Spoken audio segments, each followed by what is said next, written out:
এই যে দেখতে পাচ্ছেন, এটা হলো খেসারি ক্ষেত।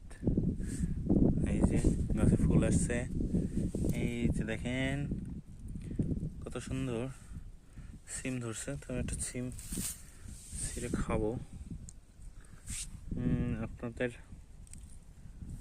দেখাই সিমের কি অবস্থা। এই সিমগুলো সিদ্ধ করে খাইতে, কাঁচা খাইতেও মজা লাগে। এই দেখেন সিম,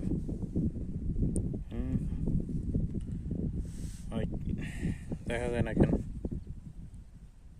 এই যে কত সুন্দর হচ্ছে, খাইতে কিন্তু দারুণ। আর একটু বড় হইলেই ছিঁড়ে সেদ্ধ করে খাওয়া যাবে। এই জিনিসের স্বাদ যারা মিস করে, যারা পায় না, তাদের জন্য আফসোসই লাগে।